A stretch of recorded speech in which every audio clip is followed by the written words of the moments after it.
Ibu bapak, saudara-saudariku yang dikasihi oleh Tuhan, Shalom. Selamat berjumpa kembali dalam Renungan Harian Katolik Paroki Tomang, Jakarta.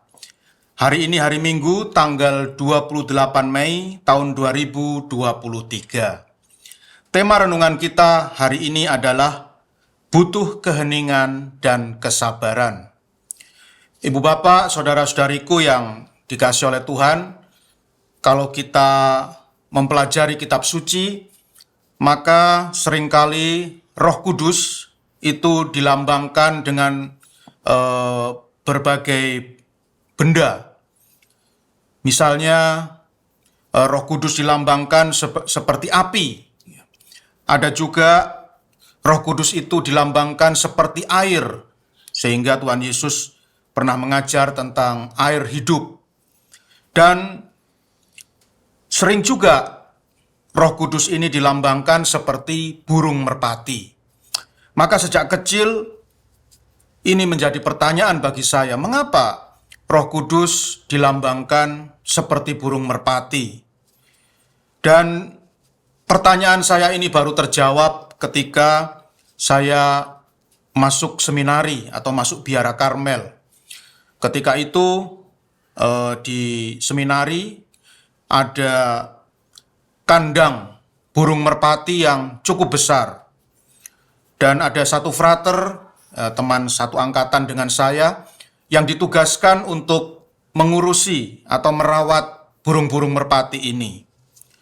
Dan satu hal yang membuat saya tertarik adalah ketika saya melihat burung-burung merpati ini begitu jinak dengan teman saya ini, dengan frater ini, begitu jinaknya. Sampai setiap kali frater ini waktunya memberi makan, ya, setiap frater ini memberi makan burung merpati ini dengan butiran jagung, burung-burung merpati ini akan segera datang, lalu hinggap di tubuhnya, ya, di pundaknya, di kepalanya, ya. Singkatnya, burung merpati ini mengerubungi atau mengerubuti frater teman saya ini. Padahal jagung belum dikeluarkan dari kaleng yang dia bawa. Saya menjadi terkagum-kagum, mengapa burung merpati ini begitu jinak dan begitu akrab dengan frater ini.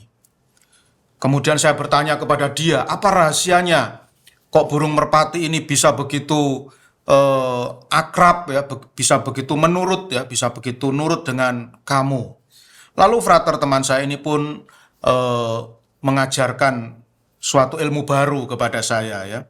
Jadi frater ini melatih saya, mengajar saya untuk melempar butiran jagung itu, ya. Pertama itu 7 meter, ya. Lalu frater ini, coba kamu setiap hari memberi makan burung merpati ini dari jarak 7 meter, lemparkan 7 meter jagung itu dari kamu, ya. Jaraknya 7 meter. Lakukan ini selama 2 minggu. Nah, maka saya turuti, ya. Maka selama 2 minggu itu setiap hari saya melempar jagung sejauh 7 meter. Dan burung-burung merpati itu pun makan jagung-jagung yang saya lemparkan. Kemudian frater teman saya ini berkata lagi setelah 2 minggu. Sekarang 2 minggu berikutnya lemparkan jagung itu jarak 3 meter. Nah, jadi makin dekat begitu, ya. Dan saya ikuti nasihatnya. 2 minggu berlalu, perintahnya berubah. Sekarang lemparkan jarak 1 meter dari tubuhmu, dari kamu, ya. Maka saya turuti juga selama 2 minggu. Sampai akhirnya setelah 2 minggu berlalu, teman saya frater ini meminta saya untuk menjatuhkan jagung tepat di kaki saya, ya. Dan burung-burung merpati itu akhirnya semakin lama semakin dekat dengan saya. Dan sampai akhirnya setelah 2 minggu berlalu, teman saya itu berkata kepada saya, sekarang kamu tidak usah membawa jagung lagi, cukup kepalkan tanganmu dan ulurkan tanganmu, perlihatkan kepada burung-burung merpati itu dan lihat apa yang terjadi. Dan luar biasa, ibu bapak, saudara-saudari yang terkasih, Akhirnya burung-burung merpati itu meskipun saya tidak membawa jagung, hinggap di pundak saya, di kepala saya, ya, dan di seluruh tubuh saya, ya. Dan akhirnya burung-burung merpati itu menjadi sahabat-sahabat saya, ya. Nah, dari pelajaran ini saya akhirnya berkesimpulan mengapa Roh Kudus itu dilambangkan seperti burung merpati, ya. Kita juga punya pepatah, ya, jinak-jinak burung merpati, ya.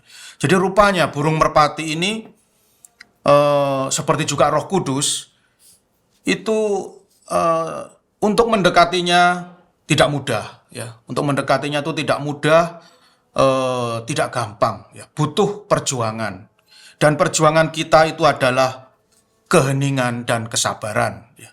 Jadi frater itu mengajarkan kepada saya, selama kamu memikat burung merpati itu, kamu harus hening, tidak boleh banyak omong, ya. Dan kemudian lemparan jagungmu itu makin lama harus makin dekat, ya. Jadi ada dua hal yang dibutuhkan untuk memikat merpati itu, yaitu keheningan dan kesabaran, ya. Demikian juga kiranya dengan Roh Kudus, ya. Banyak orang yang merasa putus asa.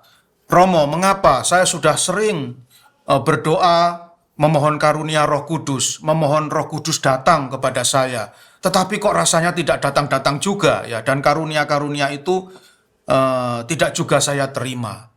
Lalu saya katakan, masalahnya adalah karena kamu belum hening dan kamu tidak sabar.